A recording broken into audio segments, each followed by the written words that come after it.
what do you say to an employer who won't let you wear your kilt to work? You say goodbye. Yeah, right. I say, good day, sir. I say good day, sir. So, Take this job and shove it. Showing my age with that one. what do you say if your employer won't let you wear the kilt? As much as it is the exact opposite here, and we encourage people, and in certain circumstances, i.e. in the store, tell guys they have to wear the kilt every day. Not every job is like that. So it really depends on your desire to keep your job. Are you a greeter at Walmart and you're paid $12 an hour or $4 an hour and you don't care if you lose your job? Great. Then wear your kilt, and if they fire you, they fire you. And be okay with that and move on. Are you making $150,000, $200,000 a year as some, exec in some company, and, the other execs don't want you wearing, I don't know how big companies work. Mr. Bigwig says, no, you're not allowed to wear, a kilt. And you're just like, I want to wear a kilt, but you're paid too much. Don't lose your job over an article of clothing. Just accept the limitations that the job put on you. Maybe have a not formal, but have a serious sit down with the boss and say, hey, look, I know you have a no kilt policy or whatever it is.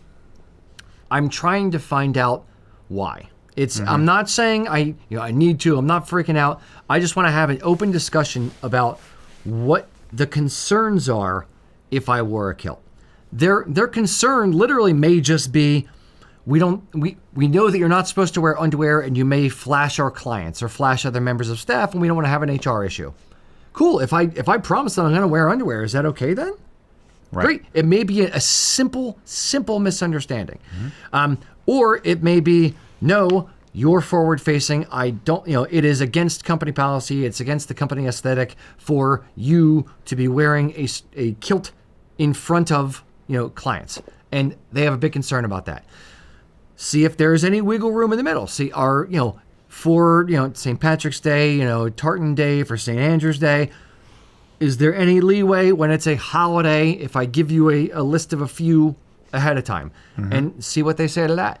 But ultimately, in Pennsylvania, we are an at-will state. It is my decision as said boss who I want to keep on payroll or not keep on payroll for what reason or no reason.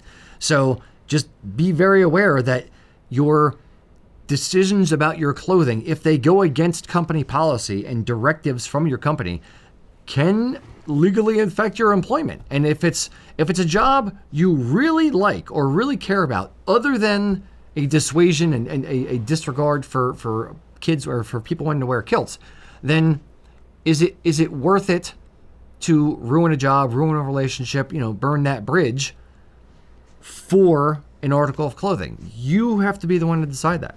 Guys, before we go any further with the question, if you like this content and you need some Highland wear, kilt, sporran, anything else, please go support us over at usakilts.com. Thoughts? I just decided to work for a kilt company. That's easy as well. Path of least resistance, because I'm lazy. No, I mean, and I'm going to be curious to see if we're getting any comments on this one, because I'm sure, most of us have jobs. I think you're right. It basically comes down to the specifics of your work environment. Like, how well do you get along with management? What size company do you work for?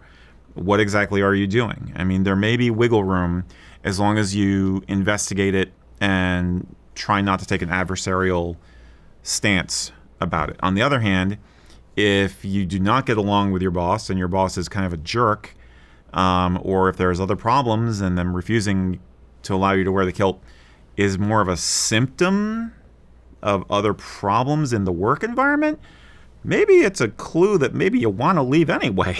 You have to decide what it's worth to you financially. Absolutely. You don't want to endanger your livelihood, but sometimes it really is, especially if it's not a corporate entity. There's more wiggle room than you want. And sometimes you can boil the frog. Like, say, hey, we're doing a heritage event or we have St. Andrew's Day coming up, or Tartan Day. Would it be okay if I wore it for this special occasion? And then once you take the fear factor away through exposure therapy, and people see, oh, it's not so bad at all. Okay, it actually looks really good, and actually he's getting more attention from the customers in the showroom. So hey, maybe this would actually help us. Maybe you can win that way. I would also point out that if it is a large company with a tiered hierarchy of structure and an entire HR department, and you're assuming you're towards the lower end of the thing, recognize that if they have a women can wear skirts in the summertime, policy, and you want to claim that it's sexism if you're not allowing me as a guy to wear a kilt because women are allowed to. It may work if not you always. Understood. It may have unforeseen consequences is where I'm going. You may go to HR and let's say you're level 1 and HR is level or you're level 0 or negative 27, whatever.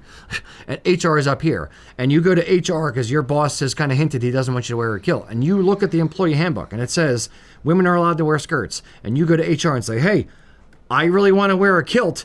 Women are allowed to wear skirts. Am I allowed? And they're afraid of a lawsuit, and they go, sure, you're allowed to wear kilts. And then you come in one day and your boss, who's immediately above you, is just like, I said you weren't allowed to do that. No, HR said I am, because women are allowed to wear skirts, so I'm allowed to wear this. Then you're creating an adversarial relationship. Exactly. From scratch.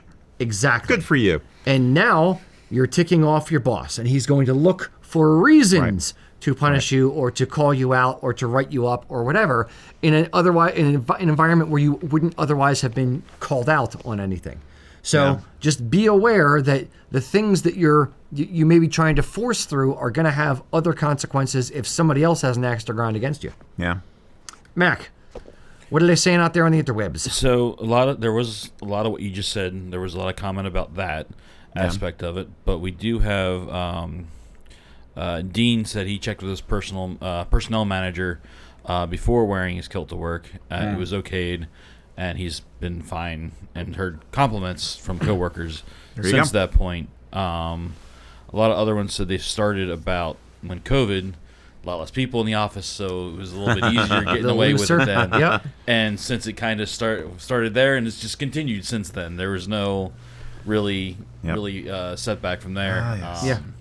The old Scottish camel's nose. Yeah. So. But Eric's point about the boiling of the frogs, since we're about animal cruelty here for some reason today, I would say if you get permission to wear the kilt to work, make sure the rest of your outfit is within company policy, within expectations of what you're allowed to wear in the office or site or job site or whatever, and then B, make sure you're not wearing it. It's not a hard flip from wearing jeans or wearing pants or a suit or whatever it is to just wearing kilts every single day. Wear it, once a month, once every 2 weeks, and once a week. And you slowly start wearing it a little bit more often because they're going to get a chance to get used to it.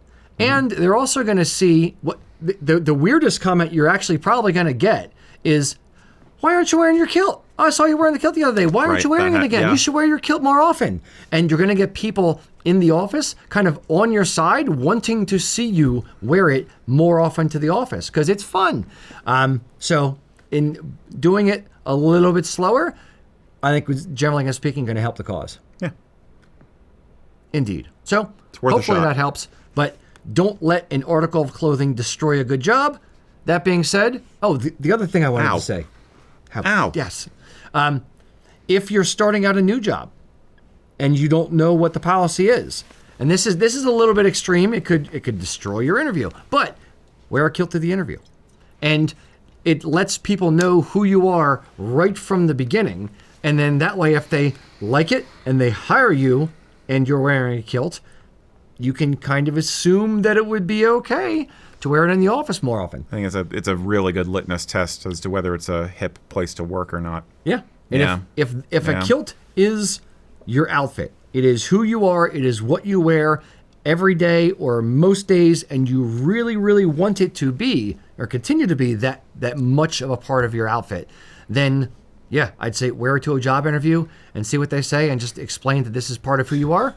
And if they accept it, wonderful. If they don't, then you knew you were going to have a fight at that job anyway. So, cheers. Good luck. Godspeed. Hopefully they let you wear a kilt.